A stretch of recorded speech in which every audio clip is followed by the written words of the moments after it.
지난 주간은 추석 명절이 있는 연휴가 끼어 있는 주간이라서 아마 여러분들이 조금 편안한 마음으로 쉬셨는지 모르겠습니다.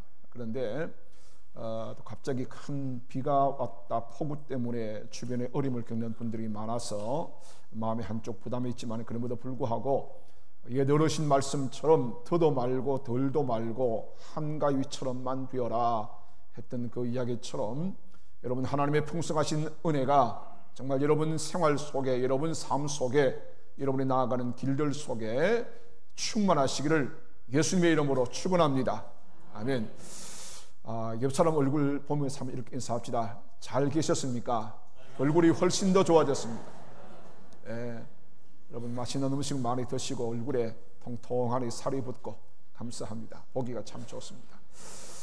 오늘 저는 참 좋은 교회라고 하는 주제를 가지고 여러 시간 살폈고 이제 오늘부터 그 참 좋은 교회를 구성해 나가는 참 좋은 성도는 어떤 사람인가 라고 하는 것을 몇 시간에 걸쳐서 함께 살펴보려고 합니다.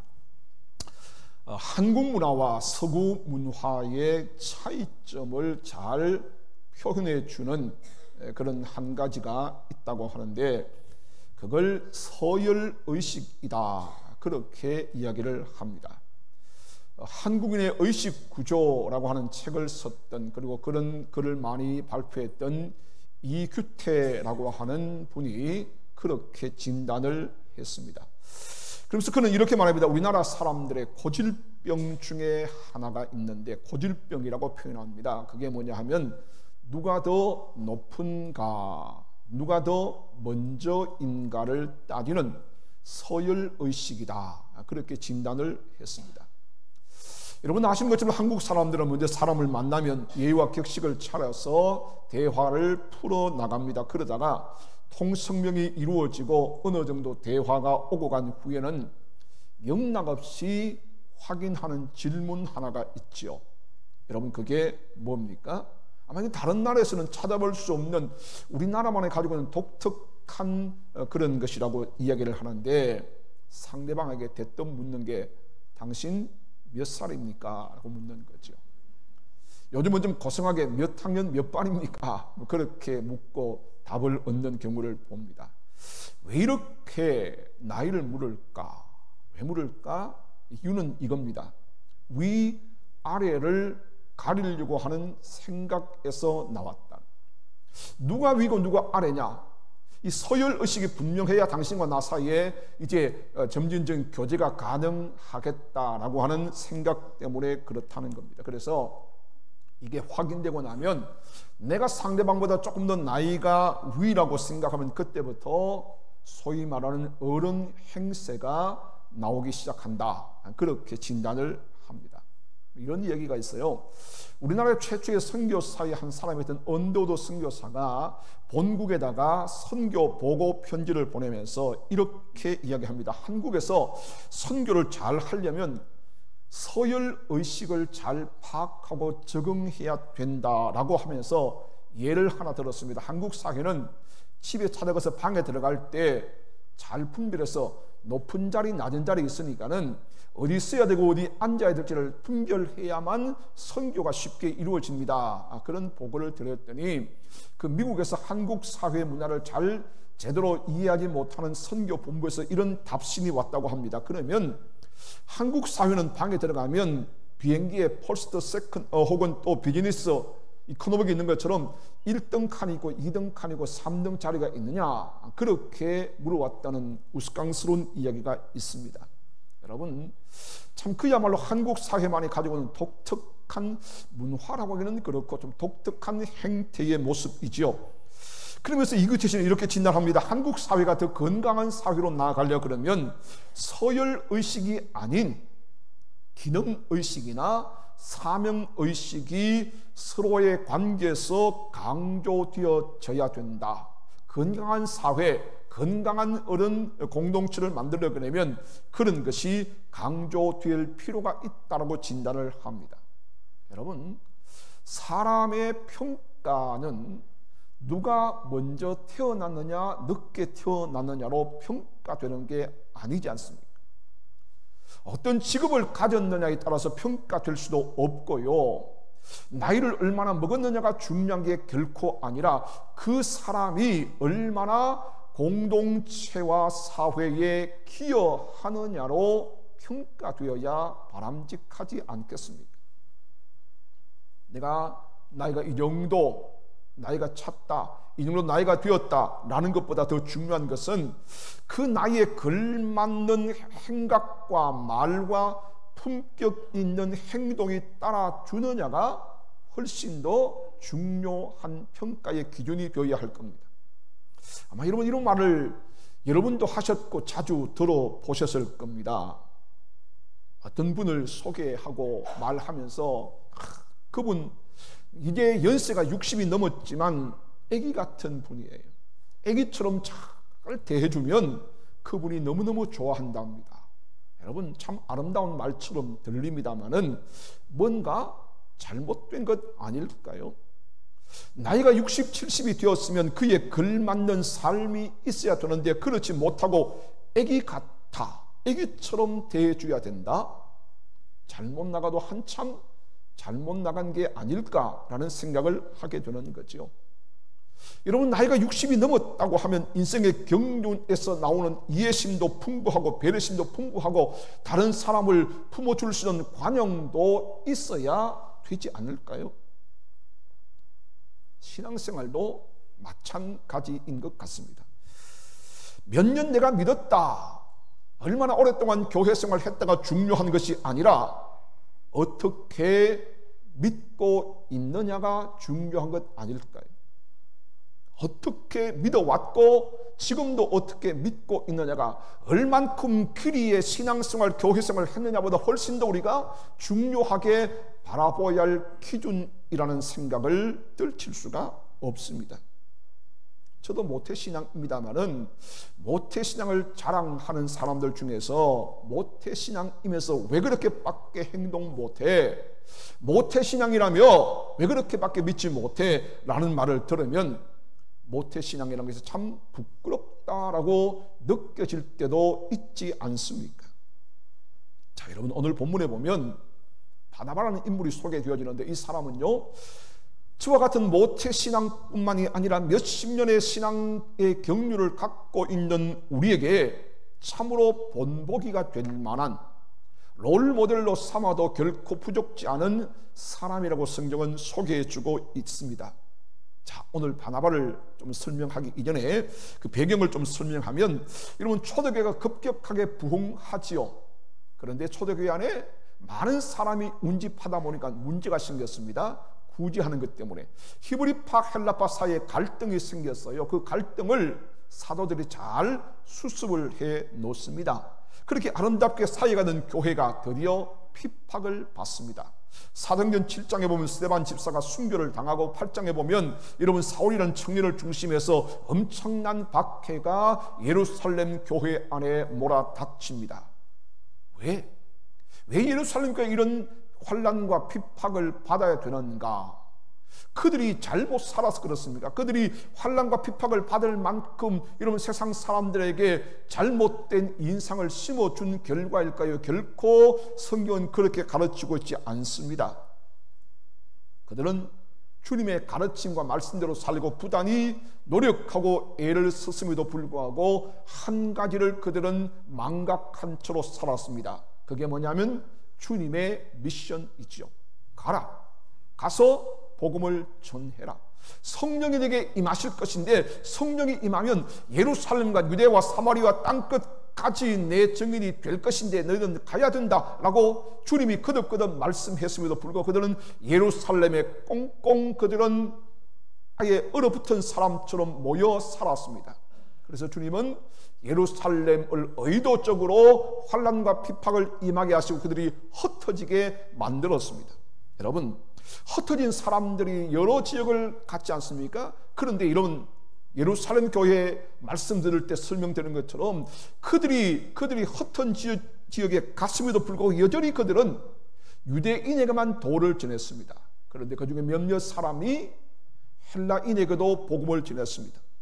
기대하지 않았음에도 불구하고 헬라인 중에 여러 사람들이 믿고 주께로 돌아오는 위대한 역사가 벌어진 거지요. 오늘 20절과 21절에 보시면 이렇게 기록합니다. 그 중에 구브로와 구레네 몇 사람이 안디옥에 이르러 헬라인에게도 말하여 주 예수를 전파하니 주의 손이 그들과 함께 하심에 수많은 사람이 믿고 주께 돌아오더라. 여러분, 누가 함께 했다고요? 그들이 열심히 노력한 결과도 있겠지만은 주의 손이 그들과 함께 했다. 주의 손이 그들과 함께 함으로 수많은 사람이 믿고 주께 돌아옵니다. 이런 소식을 들었던 예루살렘 교회 지도자들이 안디옥까지 사람을 파송하는데 그 파송받은 사람이 오늘 본문에 소개되는 바나바라는 사람이라는 거죠. 자, 그렇다면 안디옥 교회 초대 담임 교역자로 파송받았다고 해도 과언이 아닐 만큼 이 안디옥 교회에 파송받은 바나바, 도대체 어떤 사람인가? 오늘 본문 읽었던 24절은 한 줄로 이 바나바의 이력서와 같은 글을 이렇게 표현하고 있습니다. 본문을 다시 한번 봅니다. 24절입니다. 바나바는 착한 사람이요 성령과 믿음이 충만한 사람이라 이에 큰 무리가 주께 더하여 지더라. 바나바를 이렇게 평가합니다. 그는 착한 사람이었다. 그는 성령과 믿음에 충만한 사람이었다 라고 규정합니다. 이 두 가지가 바나바의 이력서와 같은 역할을 하고 있음을 봅니다. 우리는 오늘 이 표현에 좀 관심을 가지고 집중적으로 묵상할 필요가 있습니다. 오늘 바나바를 표현할 때 여러분 24절을 다시 한번 눈으로 잘 보십시오. 가장 먼저 언급된 단어가 뭐예요? 성령과 믿음에 충만한 사람이다. 그는 성령의 사람이고 그는 믿음의 사람이다 라고 하기 이전에 그는 착한 사람이다라고 기록하고 있음을 우리는 놓치지 말아야 합니다. 그는 착한 사람, 다른 영어 번역에 보니까 그는 좋은 사람, good man이라고 말합니다. 좋은 사람이다. 우리는 이것은 아주 중요한 사실 하나를 발견하게 됩니다. 그것은 신앙과 믿음보다 성령 충만보다 더 중요하게 취급하는 성령의 관점, 하나님의 관점이 뭐냐? 그것은 착함이라는 겁니다. 착함이다. 아무리 성령과 믿음이 충만하다 할지라도 착함이 반영되지 않고 착함이 그 속에 살아 역사하지 아니하면 그의 믿음과 그의 성령 충만함은 오히려 그에게 걸림돌이 되고 만다는 사실을 우리는 기억해야 합니다. 성경은 바나바를 소개할 때 바나바는 착한 사람이었다. 착한 사람 바나바, 그와 동시에 믿음과 성령이 충만했다. 그래서 그의 삶을 통해서 그의 착함을 통해서 믿음이 믿음으로 성령 충만이 역사로 나타나서 많은 사람이 주께로 돌아오는 결과가 나타났다라고 24절은 기록하고 있습니다. 여러분, 오늘날 착하다라고 하는 이것은 환영받지 못하는 요소 중에 하나인 것 같아요. 지도자로 말할 때 착한 사람, 그 사람은 지도자의 자질이 별로 없다라고 그렇게 평가되고 있습니다. 그래서 혹자들은 착하다는 말을 어리석다라는 말로 해석하기도 하지요. 왜냐하면 순진하기 때문에 늘 이용당하고 사기당하는 무능한 사람으로 인식하는 경우가 많다는 겁니다. 여러분, 착한 사람이 사업을 잘 하는 경향이 많습니까? 아니면 좀 착하지 못하고 적당하게 악해서 수완을 잘 부리는 사람이 사업에 성공할 확률이 높습니까? 여러분, 착하기 짝이 없는 사람이 직장에서 승진해서 여러분 고위직에 올라갈 확률이 높을까요? 아니면 계략도 잘 펴고 거짓말도 적당히 하고 둘러댈 줄 알고 여러분 정말 손도 잘 비빌 줄 아는 사람이 출세 성공하는 경향성이 많을까요? 왠지 우리의 생각에는 착한 사람은 치료력 리더십과는 거리가 멀다고 느껴지지는 않습니까? 성경은 뭘 착하다고 말씀하고 있을까요? 착하다는 것은 여러분 잘 들으십시오. 신뢰할 수 있을 만큼 정직한 인격을 소유했다라는 말입니다. 잘 들으십시오. 신뢰, 정직이라는 것이 인격으로 나타나는 겁니다. 신뢰할 수 있을 만큼 정직한 인격을 소유한 사람을 착한 사람이라고 규정하고 있다는 데 우리는 주목해야 됩니다. 여러분, 세상은 능력자를 요구합니다. 능력을 아주 우선시할 때가 많습니다. 그러다 보니 선함과 착함은 목적 성취를 위하여 때로는 거추장스러운 도구가 되는 시대가 바로 오늘 우리의 시대. 그래서 우리가 무심코 하는 말들이 있지 않습니까? 착한 게 밥 먹여주냐? 라고 말합니다. 심지어 부모들은 너무 착한 자녀를 향해 이렇게 여러분 걱정스럽게 말합니다. 저놈 착해 빠져서 세상에서 어떻게 살지 모르겠다. 여러분, 참 희한한 이야기입니다. 너무 착하면 안 되는 시대가 오늘 저와 여러분이 살고 있는 시대라는 사실을 여러분 인정하실 수 있겠습니까? 너무 착하면 안 되는 시대라는, 심지어 예수 믿는 사람들도 자기 자녀에게 야, 이 자식아, 너 너무 착하면 안 돼, 적당히 착해. 여러분, 이런 이율배반적인 일이 어디 있을까요? 착한 게 나쁜 겁니까? 아니죠. 착함은 하나님의 성품입니다. 하나님의 속성입니다. 그러므로 하나님은 착한 사람을 기뻐하십니다.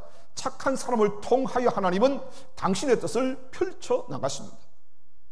구구사전에 착하다라는 단어를 찾아보니 이런 뜻을 기록하고 있어요.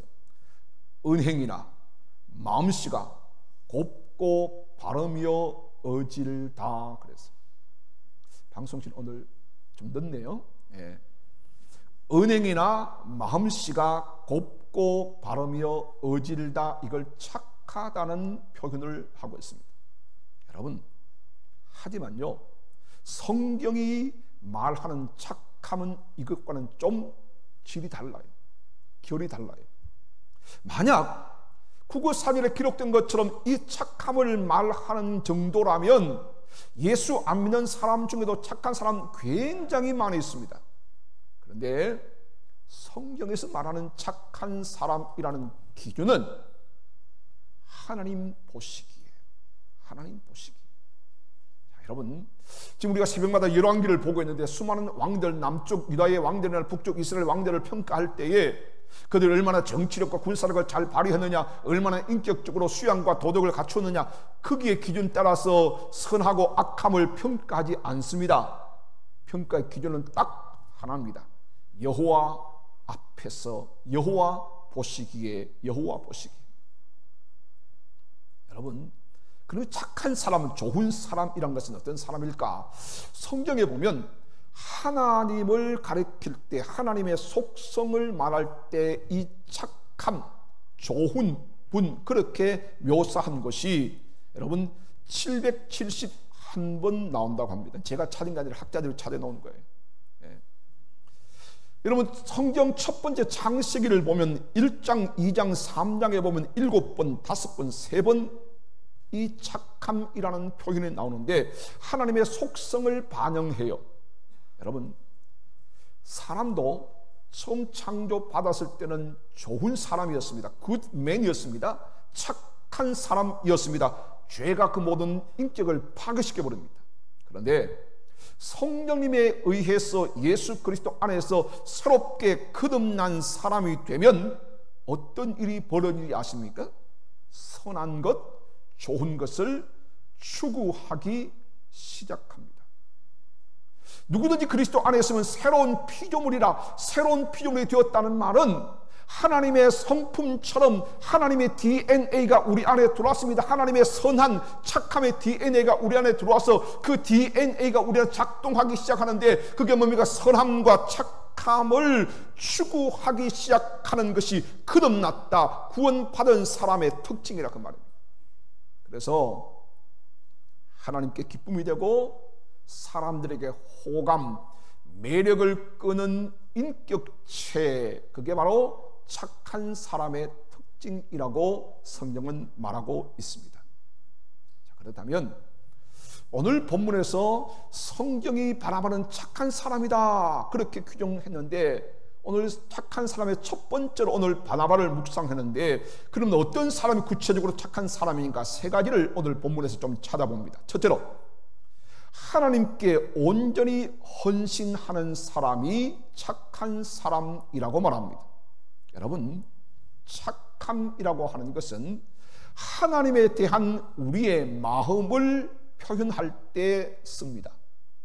여러분, 사람은요, 사람을 제대로 평가하고 판단할 수 없습니다. 왜냐하면 이 사람이 참 착한 사람인 줄 알았고 사귀었는데 악한 사람이에요. 이 사람이 좋지 않은 사람인 줄 알았는데 1시간, 2시간, 하루 이틀 사귀다 보니 좋은 사람이. 그래서 사람은요, 사람을 제대로 평가하고 측정하고 판단할 수 없어요. 그런데 하나님은 그렇지 않으신 분입니다. 하나님은 그렇지 않은 분입니다. 자, 그렇다면 하나님이 착한 사람이라고 할 때 그 착함은 뭘까? 착함의 정의를 다시 한번 내려보면, 하나님과 관계가 회복되었고, 첫째, 하나님을 뜨겁게 사랑하고, 두 번째, 그 사랑으로 헌신하는 사람을 착한 사람이라고 말한다. 여러분, 이거 중요한 게 하나가 있습니다. 그게 뭐냐면 첫 번째입니다.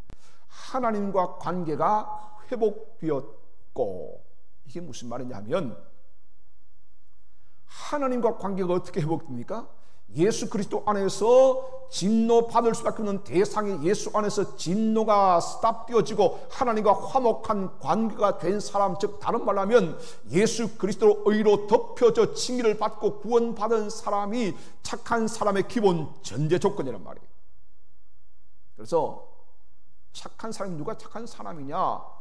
아무리 도덕윤리적으로 선하고 아름답고 여러분 그가 유명세를 띈다 할지라도, 율법 전세에 어긋나지 않는 삶을 산다 할지라도, 그가 하나님과 화목되지 않으면 그는 착한 사람이 될 자격이 없어요. 여러분 인정하십니까? 믿으시면 크게 아멘 해봅시다. 또 몇몇 사람은 안 믿는 것 같은데, 여러분 구원받지 못한 사람은 여러분 죽었다 깨나도 착한 사람이 될 수가 없어요. 그래서 지옥 갈 수밖에 없잖아요. 그래서 심판받을 수밖에 없잖아요. 그런데 구원받은 사람은 착함의 삶을 살 수 있는 DNA가 우리 안에 있단 말이에요. 하나님의 성품이 우리 안에 찾아왔기 때문에, 하나님의 속성이 우리 안에 왔기 때문에 우리는 이미 착함을 출발할 수 있는 스타트 라인에 서 있어요. 문제는 그 착함을 선한 행실로 드러낼 때 중요한 거예요. 그래서 착함의 정의를 여러분 다시 한번 잘 보실 필요가 있어요. 하나님과 관계가 회복되었고, 전제입니다.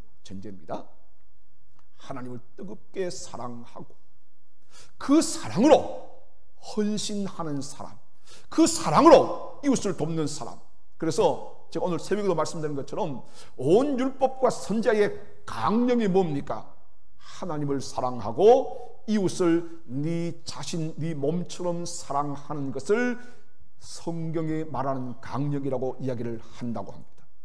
자, 그러면 오늘 바나바는요, 4장에 한 번 더 소개되는데 바나바의 본명을 요셉이라고 말합니다. 4장 36절과 37절에 보면 그는 요셉이고, 그는 구브로 출신이면서 레위족 사람이라 그랬습니다. 여러분, 그런데 이 요셉이 어떻게 바나바라고 불립니까? 사도들이 그를 바라봤을 때 위로, 격려, 칭찬을 너무너무 잘하는 거예요. 그래서 사도들이 별칭을 하나 붙여준 것이 요셉 당신은 바나바입니다. 즉 위로의 아들입니다. 위로자의 아들입니다. 그렇게 이름을 붙여준 것이 바로 바나바입니다. 이 바나바는 초대교회가 막 부흥하고 성장하고 뭔가 전환점이 필요할 때 그 전환점을 기폭제 역할을 했던, 헌신했던 사람입니다. 뭔 사건이죠? 자신의 밭을 팔아서 사도들의 발 앞에 둡니다. 여러분, 대단히 중요한 의미를 갖고 있습니다. 여러분, 이 바나바라는 사람이 얼마나 헌금했는지 몰라요. 얼마나 부자인지도 모릅니다. 하지만 그 헌신은 사도들도 감동을 받았고 주변의 모든 사람들도 그 바나바의 헌신 앞에 감동을 받아서 나도 때가 되면, 나도 기회가 되면 반드시 저렇게 헌신하리라 작정하게 되어지고, 비록 삐뚤어진 헌신이 나타났지만 그럼에도 불구하고 여러분 초대 예루살렘 교회가 한 단계 성장하고 한 단계 더 업그레이드 하는데 중요한 기폭제 역할을 했던 바나바의 헌신을 우리는 잊으면 안 됩니다. 여러분, 부자가 많으면 헌금을 많이 할까요? 어떨까요, 여러분? 자, 여러분 보세요. 100만 원 번 사람이 11조 하기 쉬울까요? 1억 번 사람이 11조 하기 쉬울까요? 여러분, 100만 원 벌면 10만 원 하면 되잖아요. 1억 벌면 얼마 해야 돼요? 1000만 원. 할 수 있겠어요? 대답 못 하잖아요, 지금. 그런데 우리는 돈 많이 벌게 해달라고 하잖아요. 그래서 여러분, 성경에 보면 주님이 부자가 천국에 들어가는 것이 낙타가 바늘길을 통과하는 것보다 어렵다라고 하신 이유가 있다는 거죠. 바나바는 부자인지는 모르겠습니다. 얼마 든지 모르겠습니다. 하지만 그는 하나님 앞에 하나님의 은혜 없이는 하루도 살 수 없다는 것을 인정했고, 그 하나님의 은혜에 비하면 자신의 헌신은 아무것도 아니라는 생각에 과감하게 그는 헌신을 단행했습니다. 여러분, 누가 착한 사람일까요? 누가 좋은 사람일까요? 착한 자는 은혜를 헤아릴 줄 아는 사람입니다. 은혜를 헤아릴 줄 아는 사람. 그리고 그 은혜를 보답하려는 마음을 가진 사람을 우리는 착한 사람이라고 말합니다. 아무리 도덕 윤리적으로 군자처럼 굴어도 하나님의 은혜를 헤아릴 줄 모르면 그는 착한 사람이 될 수가 없어요. 하나님의 은혜를 헤아렸다 할지라도 그 하나님의 은혜 앞에 헌신하지 못하면 그 사람은 착한 사람이라고 성경은 말하고 있지를 않습니다. 왜 우리가 하나님 앞에 헌신하는 것을 주저하고 헌신에 인색하고 그럴까요? 다른 차이가 아니에요. 사랑의 차이예요. 사랑의 차이. 하나님의 사랑이 느껴지지 않으면 헌신 못합니다. 하나님의 사랑이 느껴지면 아무리 궁핍해도 헌신합니다. 하나님의 교회를 향한 때와 기회를 놓치지 않습니다. 하나님의 교회가 기폭제가 필요할 때 헌신하는 사람은 어떤 사람인가? 하나님의 은혜를 아는 사람입니다. 그러나 아무리 많은 것을 가졌다 할지라도 하나님의 은혜를 깨닫지 못하면 헌신의 기회를 놓칩니다. 놓치고 합니다. 사랑하는 여러분, 주님은 우리의 착함을 우리의 헌신과 우리의 가치관에서 보고 계십니다.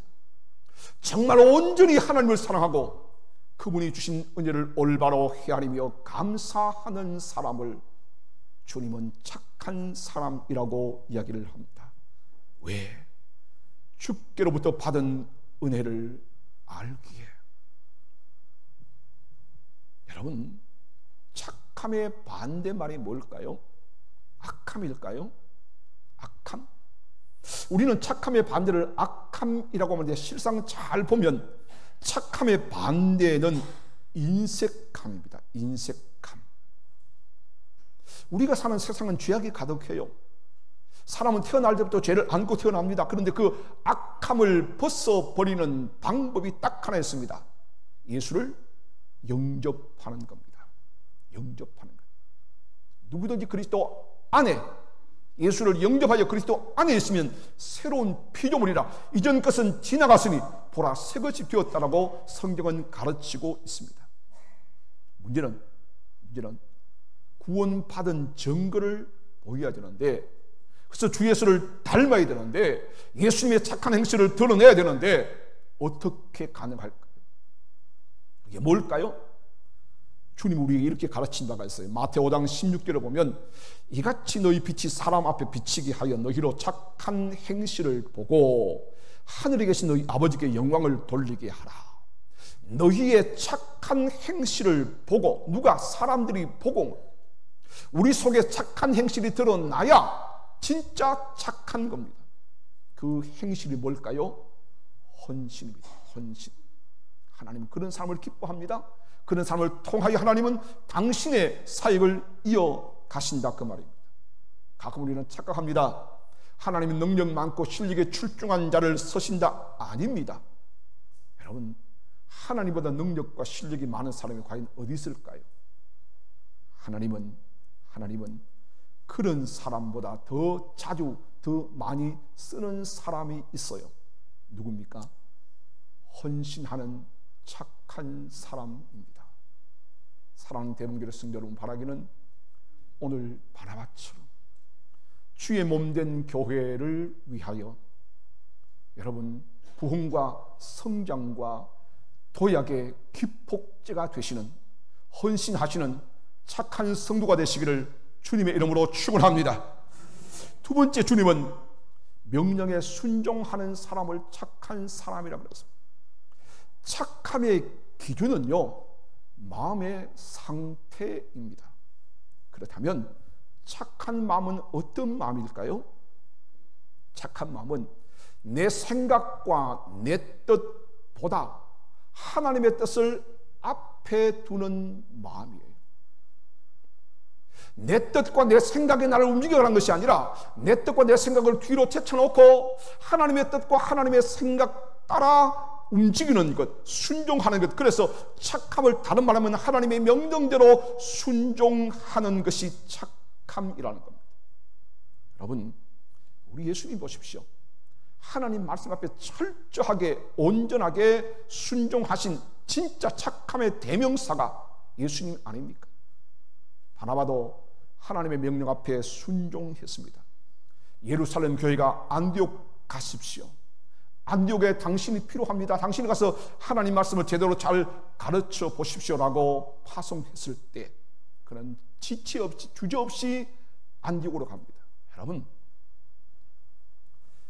바나바도 예루살렘 교회가 편했을 거예요. 왜? 예루살렘 교회는 이미 자기가 익숙한 곳입니다. 익숙한 곳 아니에요.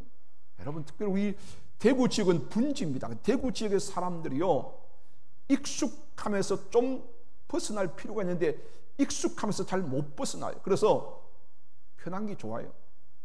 타지에서 대구 오면 적응하기 힘들다라는 말을 왜 할까요? 바로 이런 경향성 때문에 그래요. 자기의 정성과 헌신이 남아있는 교회가 예루살렘 교회잖아요.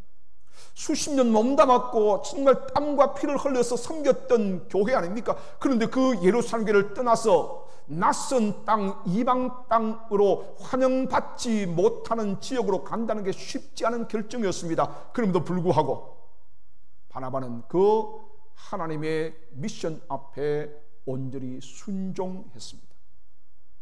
성경은 순종이 제사보다 낫고 듣는 것이 수양의 기름보다 낫다라고 분명히 가르쳤습니다.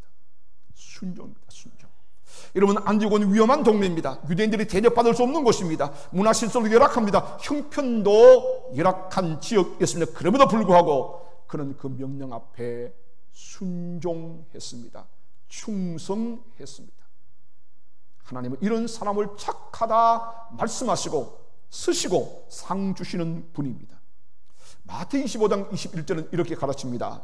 그 주인이 이르되 잘하였도다 착하고 충성된 종아, 내가 적은 일에 충성하였으니 내가 많은 것을 네게 맡기리니 내 주인의 즐거움에 참여할지어다 하고. 아멘. 여기에 보시면 착하고 충성된 종 그랬어요. 충성이 중요하지요. 신실함이 중요해요. 최선을 다하는 게 정말 이런 멋진 거예요. 그런데 그 충성이란 단어보다 앞서 나오는 단어 하나가 있어요. 그게 뭐라고요? 착함입니다. 착함. 왜 착함이 중요할까요? 여러분, 5달란트 받았던 종 보세요. 바로 가서 주인의 명령대로 순종해요. 딴 생각 안 했어요. 순종했습니다. 이것이 착함입니다. 착함이 있어야 충성도 제대로 이루어지는 겁니다. 착함이 없으면 충성 안 이루어집니다. 여러분, 한 달란트 받았던 사람 보세요. 어떤 소리 듣습니까? 악하고 게으른 종아 그랬어요. 악하고 게으른 종. 여러분, 착함의 반대가 악함도 되지만 오늘 마태복음을 빌어보면 게으름도 된다는 거예요. 게으름. 그래서 악함과 게으름의 핵심이 뭐예요? 불순종이에요. 불순종. 안 가요. 안 해요. 안 따라요. 이게 여러분 착하지 못한 거예요. 사랑하는 여러분, 오늘 바나바는 하나님의 명령 앞에 자기의 기득권을 다 내려놓습니다. 익숙함도 포기했습니다. 대접받음도 포기했습니다. 그리고 하나님이 가라는 곳으로 떠나갔습니다. 우리의 믿음의 대선배, 믿음의 조상이라고는 아브라함도 하나님께서 말씀하셨을 때 갈 바를 알지 못하나 그는 순종하여 나갔습니다. 백세의 난 아들 이삭을 바치라 했을 때 그는 하나님께 과감히 바쳤습니다. 여러분, 이게 순종 아닙니까? 우리 주님 예수 그리스도도 순종의 대명사입니다. 이 땅에 험악한 죄를 더불어 먹고 마시고 사는 우리를 찾아오셨고 우리를 치유하셨고 우리를 위해서 그분은 하나님의 명령 앞에 온전히 순종하셔서 십자가의 제물이 되어 충성하셨습니다. 오늘 정말 여러분 착한 충성하는 순종하는 믿음의 성도가 되시기를 주님의 이름으로 축원합니다. 마지막 세 번째, 여러분 교회와 사람을 세우는 일에 쓰임받는 사람이 착한 사람입니다. 안디옥 교회를 보세요. 부흥했습니다. 그럴 때 자기 혼자만 그 일을 감당할 수 없기에 그는 한 사람을 찾아놨습니다. 그가 사울입니다. 다소까지 갑니다. 그 당시에 사울은 모든 사람이 다 회피하던 인물이었습니다. 워낙 다메섹에서 유명한 사람이었으니까 아무도 그를 대면하려고 하지 않았습니다. 사도들조차도 그와 교제하기를 꺼려했습니다. 그런데 이 바나바가 사울을 찾아갑니다. 만나서 데려와서 안디옥에서 같이 사역을 합니다. 섬김이지요. 바나바였기에 가능한 일이었습니다. 여러분, 착한 사람이었기에 사람을 두려워하지 않았습니다. 착한 사람이었기 때문에 하나님처럼 사람을 차별하지도 않았습니다. 사울이 변하여 바울이 되는데 결정적 역할을 누가 했습니까? 바나바가 했습니다. 낙심한 사람, 좌절한 사람, 포기 직전에 있는 사람을 세워주고 일으켜주고 용기를 주는 바나바, 착한 사람입니다. 저는 오늘 우리 가운데 이런 착한 성도가 넘쳐나기를 주의 이름으로 축원합니다. 나 혼자 은혜받고 나 혼자 위로받고 나 혼자 격려받고 잘 먹고 잘 사는 것이 아니라 내 주변에 우리 구역 안에 우리 공동체 안에 정말 좌절하고 낙심하고 힘없어 서들어가는 그 사람을 찾아가서 만나서 데리고 와서 함께 사역에 동참함으로 그를 이렇게 세워주는, 내 어깨 위에 그를 높이 세워주는 신실한 사람 바나바, 그를 성경은 착한 사람이라고 이야기를 하고 있습니다. 사랑하는 여러분, 반면에 악한 사람은요 사람을 섬기지 못합니다. 그런 사람이 이렇게 말합니다. 내가 왜 그 사람을 섬겨야 되냐고 펄펄 뛰면서 그렇게 항변합니다. 오히려 이런 사람은 남들이 자기를 대접해 주는 게 원망하고 불평합니다. 그러니 그 사람 주변에 사람이 모일 수가 없습니다. 그러므로 혼자 상처받고 혼자 힘들어하는 것이 착하지 못한 사람의 특징입니다. 사랑하는 여러분, 말씀을 정리할까요? 하나님은 실력 있는 사람도 능력 있는 사람도 아니라 착한 사람을 쓰십니다. 교회는 능력도 실력도 필요해요. 부정하지 않습니다. 필요합니다. 하지만 교회는 더 필요한 사람이 착한 사람입니다. 착한 사람, 온전히 헌신하고 충성하고 순종하고 그리고 정말 다른 사람을 이렇게 세워줄 줄 아는 신실한 선한 사람. 여러분은 어떤 성도라고 자부할 수 있습니까? 어떤 성도입니까? 나는 하나님 앞에 어떤 성도로 살아가고 있고 살아가시려고 하십니까? 성경에 가장 착한 사람이 누구라 그랬습니까? 우리 주님 예수 그리스도 아닙니까? 그분은 철저하게 헌신하셨습니다. 그분은 철저히 순종하셨습니다. 그분은 철저히 우리를 당신의 어깨 위에 세워 높이 들어주셨습니다. 오늘 이 바나바처럼 우리를 통해서 대봉제일교회의 성도들을 바라볼 때 주변의 사람들이 야, 저기에 그리스도인들이 있다. 그리스도인들이 있다. 그리스도를 닮아가는 착한 사람의 공동체가 대봉제일교회다. 그런 칭찬받는 저와 여러분 교회가 될 수 있기를 주님의 이름으로 축원합니다. 마지막 한 가지, 좋은 교회를 찾아다니지 마십시오. 지상에 좋은 교회는 없습니다. 내가 좋은 사람 되면 그 교회는 좋은 교회입니다. 아무리 시설이 좋고 아무리 화려한 교회라 할지라도 내가 좋은 성도 되지 아니하면 그 교회는 좋은 교회가 될 수가 없습니다. 우리 교회가 하나님께 좋은 교회, 모든 사람에게 좋은 교회로서 오고 싶고 자랑하고 싶고 배우고 싶고 머물고 싶은 그런 교회가 되려고 하면 여러분, 우리 실력, 능력보다 더 갖추어야 할 것은 착함입니다. 모두가 착한 사람 되어 하나님을 기쁘시게 하는, 세상을 이롭게 하는 대봉제일교회 되기를 다시 한번 주님의 이름으로 축원합니다. 기도하겠습니다.